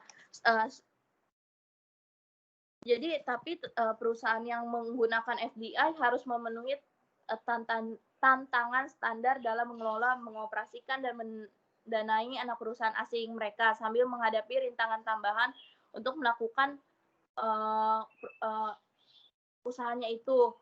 Misalnya dalam lingkup politik, hukum, dan budaya yang berbeda dari setiap negara kan. Nah, ada 3 metode untuk FDI. Yang pertama, membangun fasilitas baru atau strategi greenfield, kedua strategi akuisisi, dan ketiga itu strategi joint venture. Kita akan membahas ketiga strategi tersebut. Next. Pertama adalah strategi greenfield. Strategi greenfield merupakan cara memasuki pasar internasional dengan membangun fasilitas yang baru. Perusahaan membeli atau menyewa tanah, membangun fasilitas baru, mempekerjakan atau mentransfer manajer dan karyawan, dan kemudian meluncurkan operasi yang baru. Strategi ini dipilih karena beberapa alasan. Pertama, jika logistik produksi merupakan faktor kunci sukses dalam industri. Kedua, tidak ada target akuisisi yang memenuhi kriteria perusahaan. Ketiga, target akuisisi yang terlalu mahal. Nah, misalnya perusahaan mobil di Jepang masuk ke pasar Eropa dengan mendirikan greenfield plants, terutama di Inggris. Nah, jadi misalnya perusahaan-perusahaan ini membangun pabrik perakitan baru yang memungkinkan mereka memanfaatkan teknologi baru gitu untuk memproduksi produknya sendiri. Nah, perusahaan tersebut juga dapat menyeleksi lokasi yang paling menguntungkan dalam hal biaya tenaga kerja, harga tanah, pajak, dan transportasi. Nah, strategi greenfield ini ada kelebihannya. Misalnya, pertama, perusahaan dapat memilih lokasi tadi yang paling sesuai dengan kebutuhan dan membangun fasilitas modern dan yang terbaru. Kedua, itu misalnya karena tadi memilih lokasi yang baru gitu, menciptakan fasilitas baru, otomatis dapat menciptakan lapangan kerja yang baru juga. Nah, kemudian manajer tidak perlu berurusan dengan hutang yang masih berjalan, mengurus peralatan yang sudah ketinggalan zaman, atau berjuang memodifikasi peraturan kerja lama yang dilindungi oleh serikat kerja di negara perusahaan itu. Nah, tapi strategi greenfield ini juga punya kekurangan, misalnya implementasi yang sukses membutuhkan waktu yang lama karena dia membangun fasilitas baru dan jadi membutuhkan waktu yang lama seperti itu. Terus lokasi yang diharapkan tidak sesuai target atau sangat mahal, bisa terjadi juga. Kemudian dalam membangun perusahaan baru, perusahaan harus mematuhi berbagai peraturan nasional dan lokal untuk mengawasi pembangunan fasilitas barunya tersebut. Kemudian perusahaan juga harus merekrut tenaga kerja lokal dan memberikan pelayanan supaya dapat memenuhi standar kerja perusahaan. Yang terakhir ada dengan membangun perusahaan baru tadi, perusahaan akan lebih dipandang sebagai perusahaan asing seperti itu. Kemudian kedua masuk ke strategi akuisisi. Strategi akuisisi merupakan pengambil alihan atau takeover suatu perusahaan oleh perusahaan lain dengan cara membeli sebagian besar kepemilikan saham atau aset perusahaan tersebut. Namun perusahaan yang di takeover tetap ada dan beroperasi. Jadi dia men-takeover perusahaan kedua, tapi perusahaan yang di takeover tetap bisa beroperasi. Nah, strategi akuisisi ini juga punya keuntungan, diantaranya memungkinkan entry yang cepat, akses ke saluran distribusinya juga lancar, basis pelanggan sudah ada, dan dalam beberapa kasus merek atau reputasi perusahaan juga sudah terkenal gitu, sudah mapan. Nah, tapi di strategi akuisisi ini juga punya beberapa kekurangan. Dalam beberapa kasus manajemen yang sudah ada masih dipertahankan sehingga bisa dijadikan semacam jembatan untuk memasuki pasar. Jadi kayak misalnya strategi, karena kelebihan tadi kan semacam jembatan untuk memasuki pasar dan memungkinkan perusahaan untuk memperoleh pengalaman dan beroperasi di lingkungan pasar lokal. Itu keuntungan dari strategi akuisisi.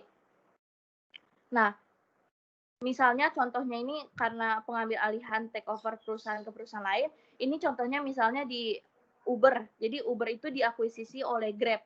Namun kepemilikan nama Uber, jadi strategi akuisisi ini ada dua jenis. Yang pertama di takeover namanya sudah tidak ada, tapi di takeover yang kedua di takeover tetapi namanya masih ada dan tetap beroperasi. Pertama, kalau yang tetap ada dan beroperasi itu misalnya PT XL Axiata yang mengakuisisi PT Axis Telekom Indonesia tahun 2004. Keduanya, jadi si XL ini sama Axis ini tetap ada dan beroperasi. Namun kepemilikan mayoritas PT Axis Telekom Indonesia masih di PT XL Axiata seperti itu. Nah, contoh kedua ini misalnya Uber diakuisisi oleh Grab, namun kepemilikan nama Uber sudah tidak ada dan beralih full gitu ke Grab. Jadi ada dua jenis seperti itu.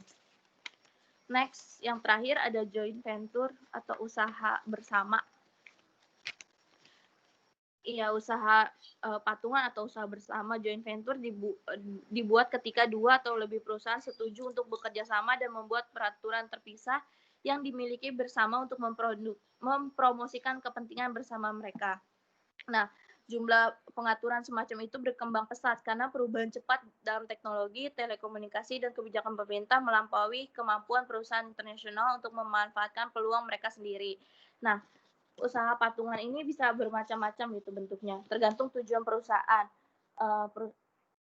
Tergantung berdasarkan tujuan perusahaan, persyaratan modal usaha bersangkutan, peraturan pemerintah yang bersangkutan untuk kepemilikan asing.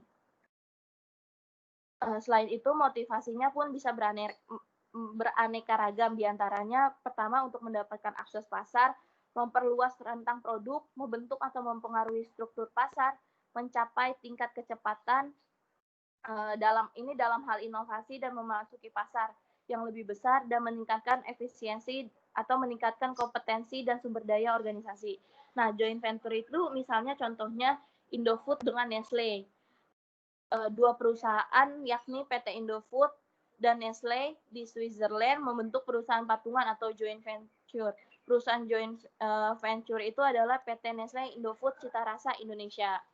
Kedua itu misalnya contohnya ada PT Toyota Astra atau biasa disingkat dengan TAM, merupakan agen tunggal pemegang merek ATPM mobil Toyota di Indonesia.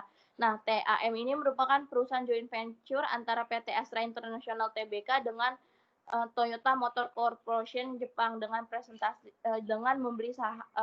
dengan bekerja sama antara kebelah pihak. Nah, kekurangan dari strategi joint venture ini misalnya kesalahan untuk menentukan mitra yang akan diajak bekerja sama. Kedua, adanya dapat terjadi perbedaan perdagangan antara si mitra lokal dengan perusahaan yang diajak bekerja sama seperti itu. Next, sudah sekian presentasi dari kelompok kami. Ada yang langsung tanya jawab aja ya. Yang pertama, Cul.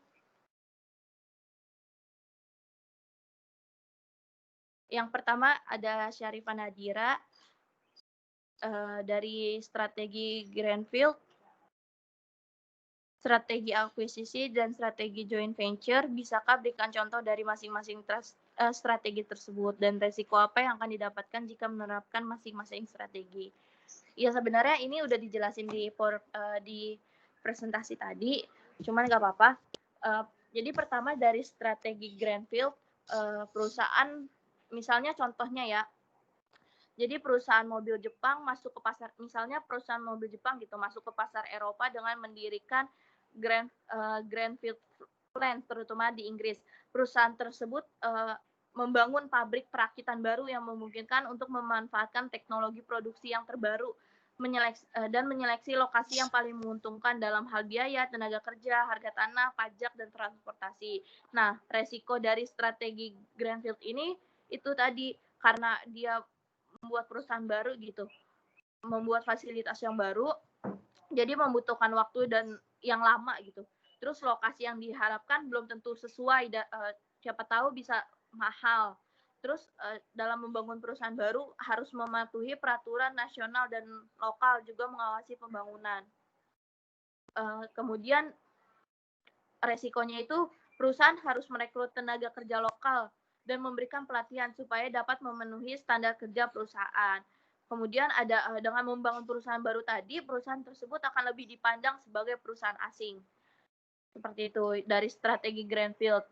Kedua ada strategi akuisisi. Contohnya tadi ada 2 jenis. Yang pertama yang masih udah dibeli akuisisinya cuman masih ada namanya. Misalkan PT XL Axiata yang mau akuisisi PT Axis.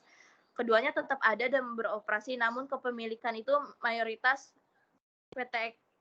dari PT Axis Telekom Indonesia adalah dari PT XL Axiata tersebut. Kemudian Uber diakuisisi oleh Grab, namun kepemilikan nama Uber sudah tidak ada dan beralih full ke Grab. Nah, resikonya itu misalnya soal memodernisasi pabrik, peralatan dan pasokan energi yang sudah ketinggalan zaman, tantangan perubahan sikap dan cara kerja karyawan yang berbeda, terus perubahan pola pikir dan budaya perusahaan. Seperti itu kalau dari akuisisi.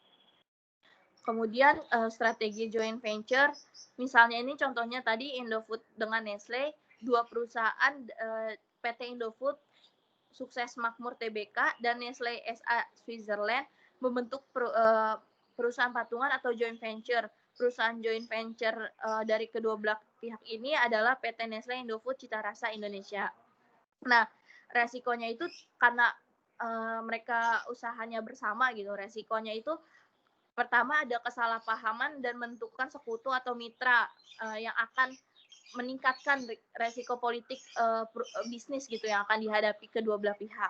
Nah, kedua itu adanya harga transfer produk atau komponen yang menimbulkan konflik kepentingan antara kedua belah pihak. Karena dari segi harga atau segi transfer harga produknya itu bisa menimbulkan konflik gitu antara kedua belah pihak. Ketiga itu dapat terjadi perbedaan perdagangan antara sekutu atau mitra lokal dengan perusahaan. Gimana Syarifah, udah jelas apa belum dari ketiga strategi tersebut dan resikonya? Udah jelas, terima kasih Vanessa atas jawabannya. Oke. Berarti next aja ke kelompok 2. Apa sajakah kelebihan dan kekurangan dari 3 mode masuk khusus bisnis internasional, yaitu manufaktur, kontrak manajemen, dan proyek turnkey? Mohon dijelaskan beserta contohnya. Ya tadi juga udah dijelasin di presentasi. Jadi pertama kita ke manufaktur kontrak dulu ya. Misalnya tadi contohnya itu misalnya Nike telah memilih memfokuskan energi pemasarannya, produknya melakukan kontrak terhadap banyak pabrik di Asia Tenggara untuk memproduksi alas kaki dan pakaian atletiknya. Nah, keuntungan dari manufaktur kontrak ini, jadi perusahaan ini dapat berkonsentrasi pada desain produk dan pemasaran. Kedua ini komitmen sumber-sumber daya keuangan dan manajerialnya tuh rendah. Ketiga dapat memasuki pasar dengan cepat gitu karena sudah bekerja sama, produk sudah baik seperti itu. Nah, terus dapat mengatasi hambatan masuk. Terus kerugian dari kontrak manufacturing ini, produk-produk yang dijual atas nama perusahaan pemberi kontrak. Terus tidak adanya alih teknologi atau ilmu pengetahuan dari pemberi kontrak tadi. Jadi si pemberi kontrak itu biasanya ngasih nyuruh produk memproduksi aja gitu, nggak dikasih tahu teknologi atau ilmu pengetahuannya untuk memproduksi barang tersebut. Nah, ketiga bisa terjadi monopoli pasar. Terus perlu pengendalian kualitas yang ketat. Jadi dari pemberi kontrak manufaktur ini harus ketat gitu mengendaliin cara memproduksi untuk kualitasnya yang bagus seperti itu. Terakhir ada keterbatasan pasokan. Terus masuk ke kontrak manajemen. Misalnya contohnya tadi anak perusahaan Hilton Hotel yang menawarkan manajemen hotel dan layanan reservasi untuk hotel-hotel yang berlogo Hilton tetapi bukan milik perusahaan. Nah, keuntungan dari manajemen kontrak manajemen ini pertama mendapatkan pengetahuan manajerial. Kedua, mendapatkan bayaran sekitar 2-5% dari penjualan itu biasanya sih. Nah, kerugian dari kontrak manajemen ini, perusahaan penerima kontrak tidak dapat mengatur sistem manajerialnya sendiri. Semua diatur oleh perusahaan pemberi kontrak tadi. Nah, kedua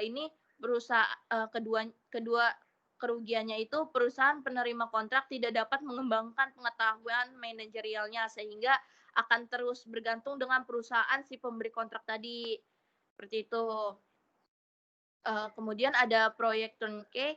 Contohnya itu misalnya tadi KBR dipilih sebagai manajer proyek untuk komplek petrokimia senilai 19 miliar yang sedang dibangun oleh perusahaan patungan antara Saudi dan Deo Chemical tadi. Nah, pemberian proyek turnkey yang menguntungkan ini seringkali didasarkan pada ketersediaan pembiayaan pemerintah dalam negeri seperti itu.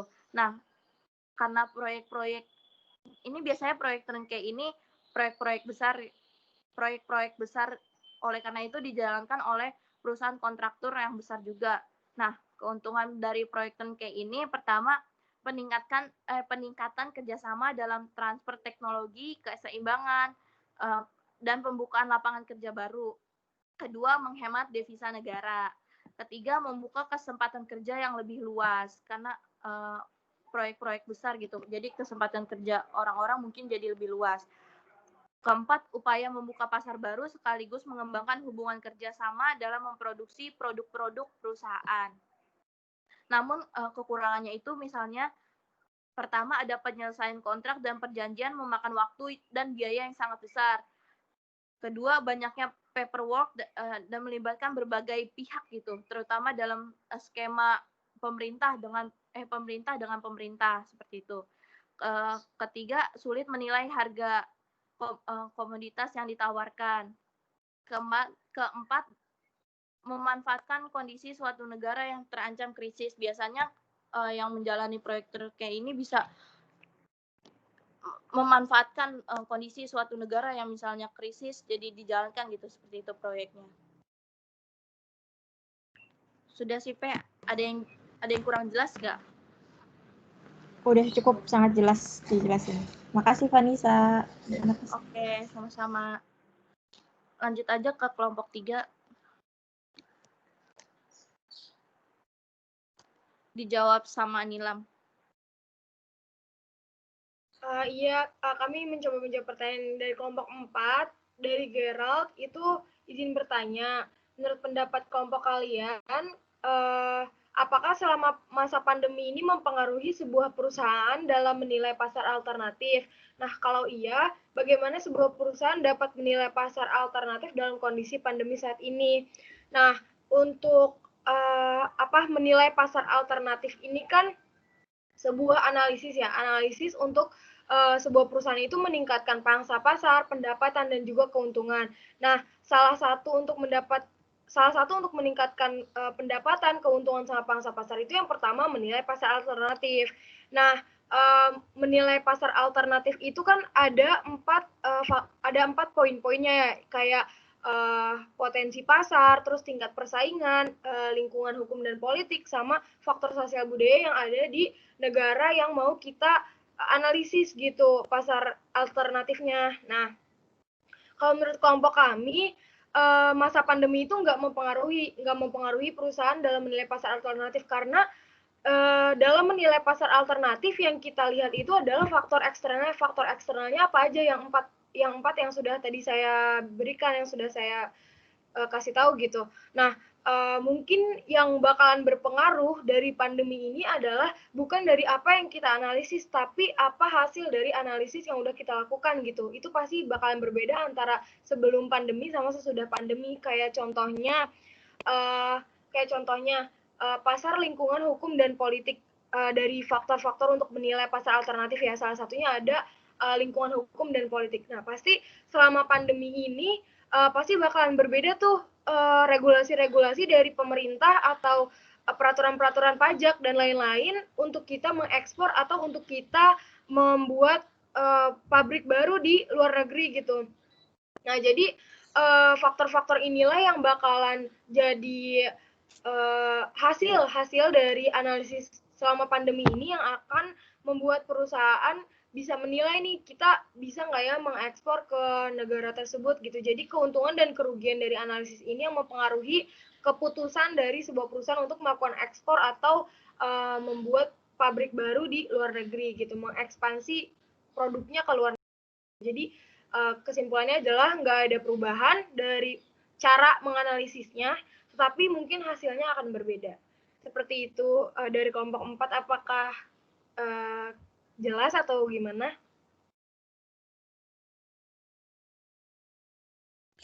Iya, terima kasih Nila mewakili Gerald dari kelompok 4 juga atas jawabannya. Maaf, sinyalnya seperti yang di Fatima bilang.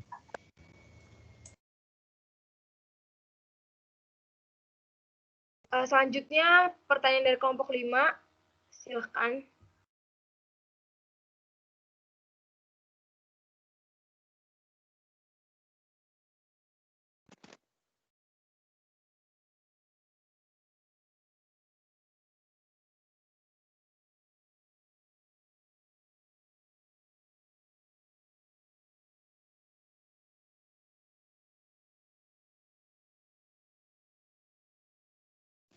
Nur, coba di-unmute dulu, Nur. Enggak ada suaranya.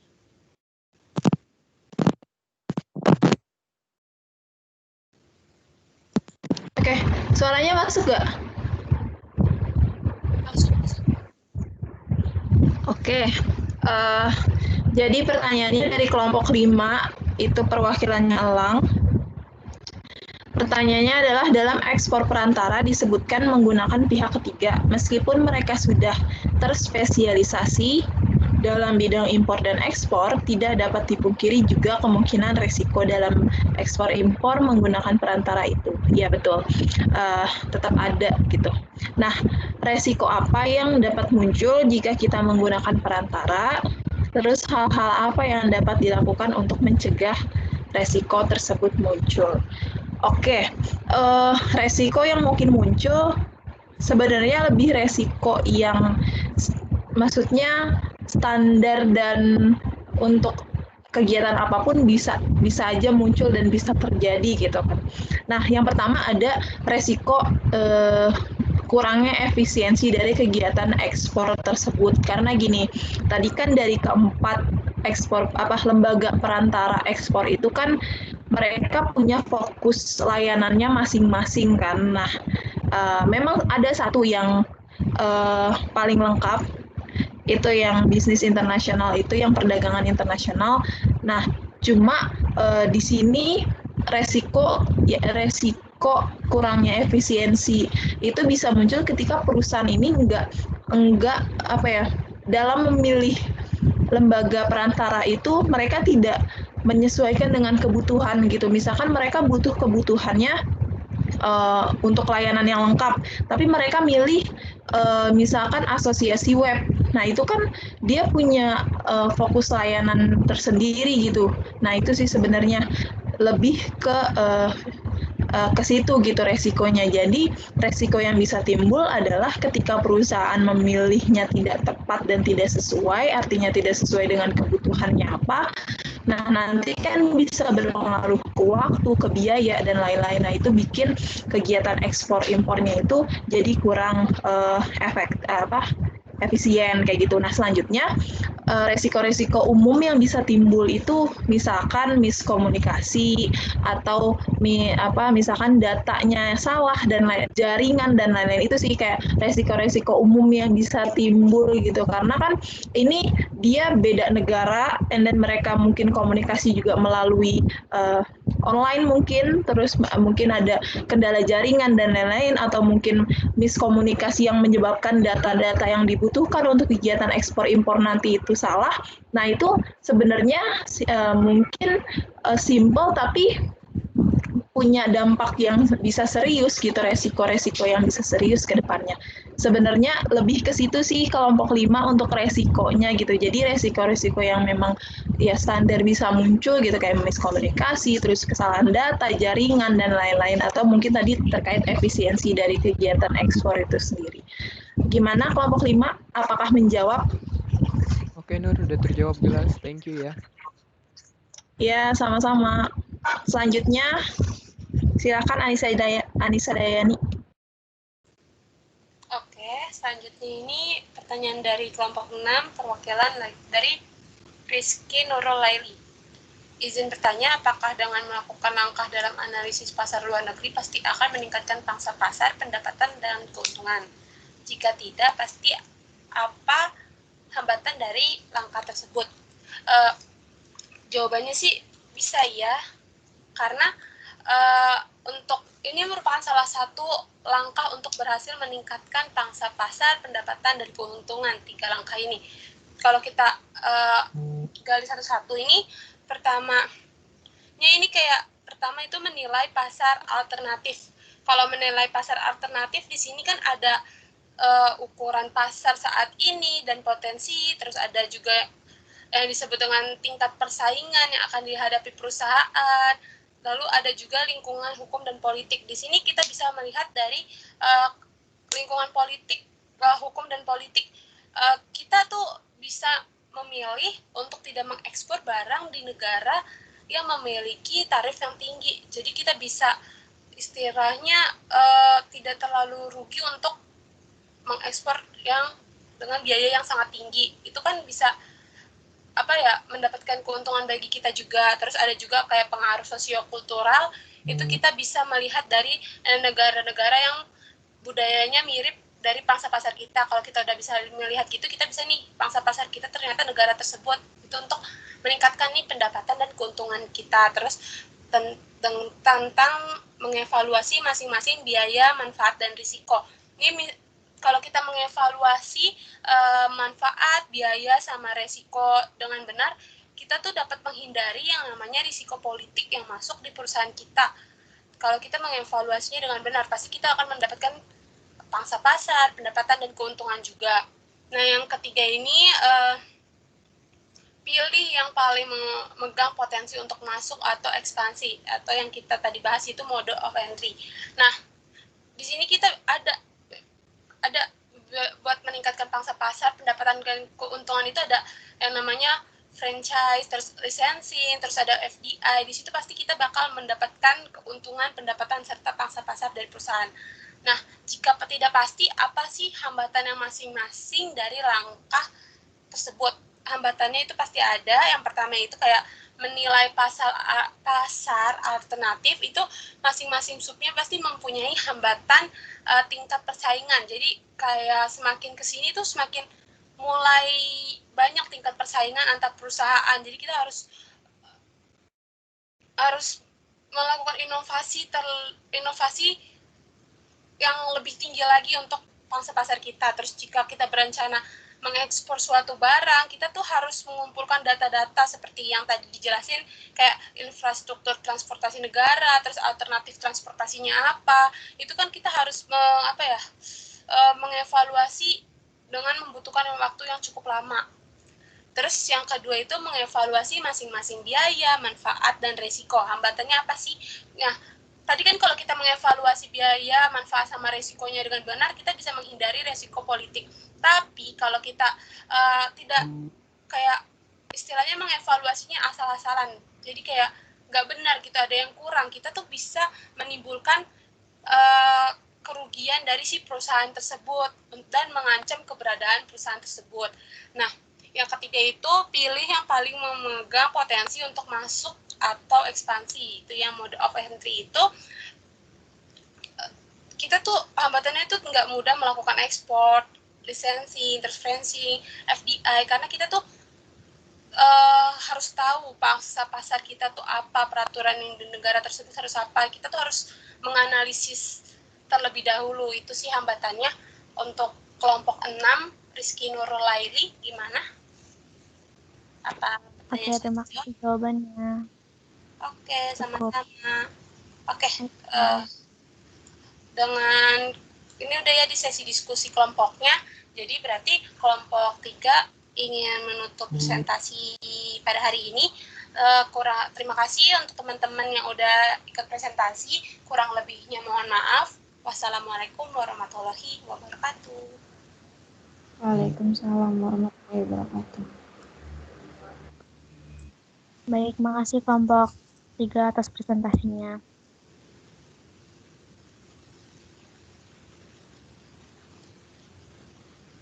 Halo Bu Destria, apakah kita bisa menutup pertemuan hari ini?